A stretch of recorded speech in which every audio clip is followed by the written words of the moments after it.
The chair will take the time, but I will yield to the gentleman from Texas. Thank you, Mr. Chair. I wish Democrats had been as worried about gangs over the last administration as they are about a gang definition in this bill.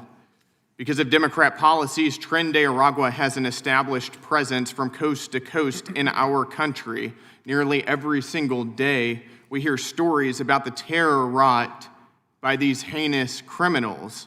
In August, ICE arrested a Tren de Aragua member with an active warrant in Bogota, where he was sentenced to 7 years for trafficking and possessing illegal firearms. He had been caught and released at the border during the Biden-Harris administration.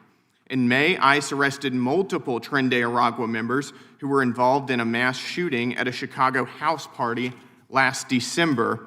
And these arrests are not limited to Tren de Aragua members. Earlier this year, ICE arrested a gang member from El Salvador with U.S. convictions for sexual indecency with a child, failure to register as a sex offender, illegal reentry, and illegal entry. ICE also arrested an MS-13 gang member with a homicide conviction and a Sureños 13 gang member with 6 convictions for drug possession, 3 convictions for resisting arrest, 2 convictions for domestic violence, and 2 convictions for assault. These are the crimes that are the obvious result of Democrats' open border policies, so today it's no surprise that they'd rather attempt to poke holes in a clear definition rather than own up to their past mistake. The definition of criminal gang here is straightforward. It clearly delineates the requirements to be considered a gang, and it closely tracks another gang definition already in statute, the definition of a criminal street gang in 18 U.S. Code 521. Federal immigration officials shouldn't have to wait for an illegal alien gang member to harm, kill, rape, or terrorize an American citizen before expediting the removal of that dangerous foreign national. This is a common sense provision that creates safer streets for every American and closes a gaping loophole in current law.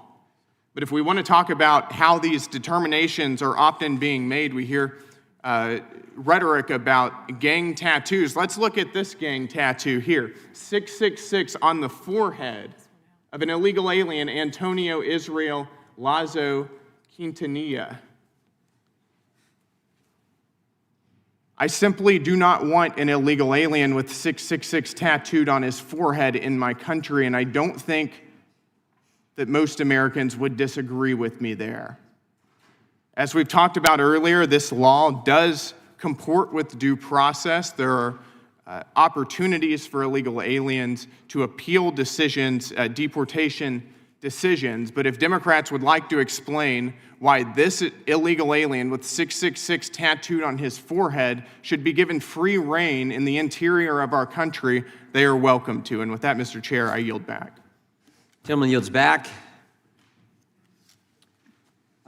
The gentleman from California is recognized. I yield back on my time. The gentleman from California is recognized. One day we'll reconcile, Mr. Chairman, the richness of an Ivy League investment banker, Nepo, Congressman, telling us that we need to get rid of the people who pick our food, wash our cars, build our homes, enrich our communities. We'll get to that.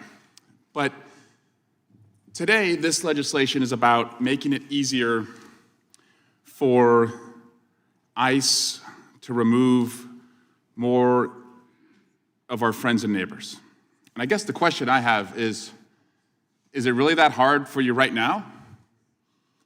Is there anything that's getting in your way from just lawlessly going into our communities and detaining American citizens, terrorizing women as masked bandits who are not identified, run through the streets, chase people through fields, go into car washes, go to Home Depot parking lots?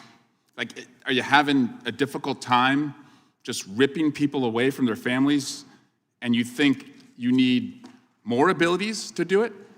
Also, quite interesting that you're asking for more legal authorities because you don't even follow the laws that are on the books right now. So what are we doing here, I guess, is my first question.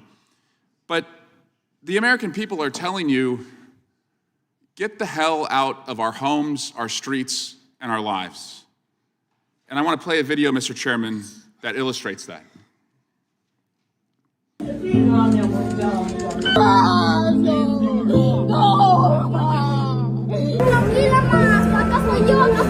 was going to school.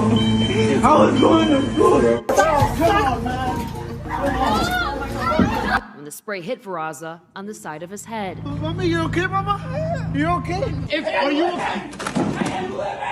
He's a citizen! He's a citizen! They do not have a warrant. They forcefully open the door. No resiste. What am I doing? Kevin! Hey, get on the ground! I will if you let me go!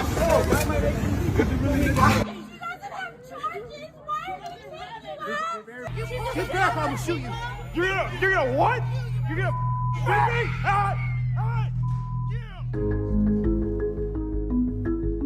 Not touching the car, leave me alone! Look what they're doing, he's sneezing! The American people were promised that the most violent individuals would be removed. And instead, we've been given this. You even deported a child, U.S. citizen, fighting cancer.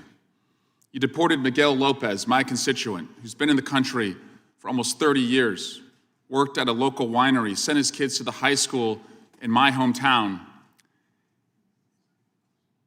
and he showed up to his immigration proceeding following the law, and he was picked up by ICE and sent to Mexico. And every Sunday night, his wife Rosa and their family look at an empty chair where Miguel used to sit for 30 years with his family. What did we get out of that? Who's better off because Miguel, who was following the law, is not in our community? But earlier this month, the American people from Virginia to New Jersey to Pennsylvania, all the way out to California, sent a message that a reckoning is on its way, that accountability is coming. And this lawlessness that's gone unchecked, a lot's going to change. The masks are going to come off. Officers will identify themselves. And Kristi Noem and Tom Homan, you should familiarize yourself with the four corners of this room. Kristi Noem and Tom Homan, get to know that witness chair. You're going to be parked in it for a long time. You're going to have a lot of questions under oath with the subpoena power. And I hope what you're doing is clean and can withstand the scrutiny that everyone on this side of the aisle is going to bring. You think we won't do it. You think you're invincible. You're wrong. Accountability is coming. You've got about a year, and I yield back.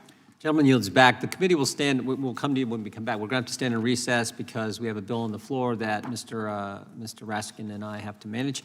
And so we will be recessed